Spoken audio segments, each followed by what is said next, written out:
Hello everybody and welcome back to the last video in the wireless penetration testing section. Now what I want to show you in this video is what security measures you can take in order to prevent some of the attacks. Now first thing that you might actually ask yourself is, why is the deauthentication attack even possible?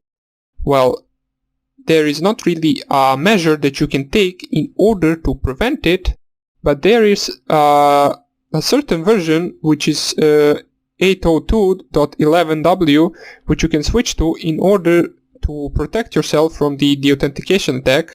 It basically works as it uses the protected management frames which can detect and prevent the deauthentication attack. There is no other known security measure that you can take in order to prevent it from the deauthentication attack. Now I believe that the VPA3 security measures will have some kind of a protection against the deauthentication attack, but we will have to wait for it to come out in public before we actually see that. So the next thing I want to show you is basically, let me just go to my router, so 192.168.1.1, and I will log into my router right here. And I will show you some security measures you shouldn't do. Now some people, let me just log in. Some people, for example, think that if they put their network in hidden, if they hide their network name, that they will be safe. So basically the attack that I showed you in the previous video, which was discovering the hidden network name and connecting to the hidden network with just a name, some people think that it is a security measure, and in reality it is even easier to hack that kind of a network than a simple network with a VPA2 password. So as we can see right here, let me just find it, wireless LAN, and you can see right here under the, since I didn't still change the settings from the previous attack, I have here broadcast SSID no, which for me stands for the network being hidden. Now for you it might be something different, and it might be in some other section, since this router is not the same as your router. This is an old router, so it doesn't have a bunch of the options. It is very easy to find the broadcast SSID option. What you want to do is for sure click here on yes, and basically let me just find right here, where did I change it? The authentication type right here, you do not want to have on open system ever. You do not want to have on web 64 bits or basically any web.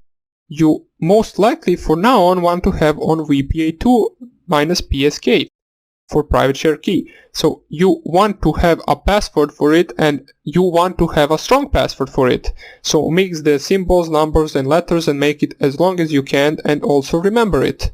So this is the strongest at the moment security measure, the VPA2, and a strong password, which if you have a strong password, it will take a hacker days or perhaps weeks in order to crack your password.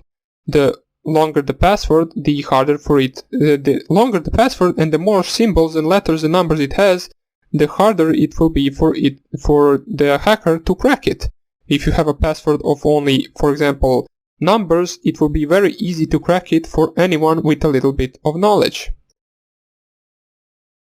Now, as I said, so hidden networks will not protect you, so let me just submit this right here, since I set it back to the VPA2 security measure and with the password. The next thing that I want to talk about is the MAC filtering, which is right here.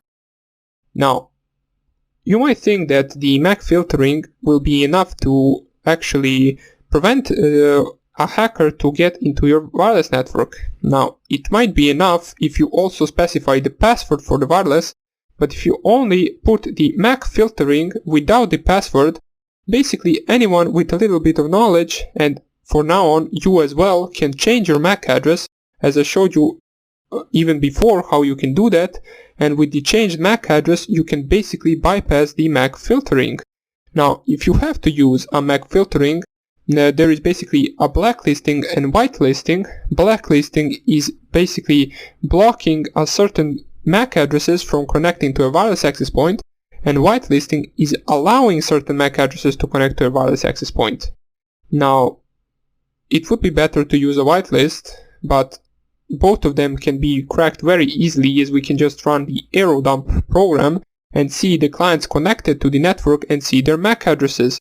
Then we can deauthenticate those clients, or basically just one client, and we can change our MAC address with the MAC changer, as I showed in the previous tutorial. So basically MAC changer is a simple program. Let me just show you right here. So just type here MAC changer and it will give you a bunch of the options. You can type --help and it will basically give you the option to spoof a MAC address with this -m option.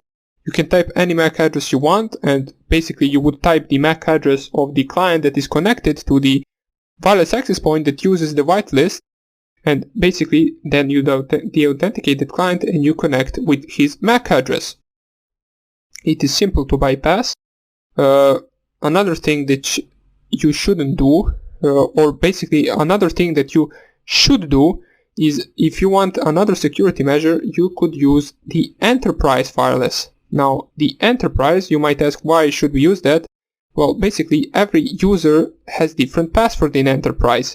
Even if someone got the password or hacked the password of some user, he would only be able to target one user. So it is also a thing to reconsider using, since it does provide a certain level of security. Basically, as I said, if you were to get a password from one user, you wouldn't be able to do much. You wouldn't be able to run the man-in-the-middle attacks, for example, so it is a good security measure.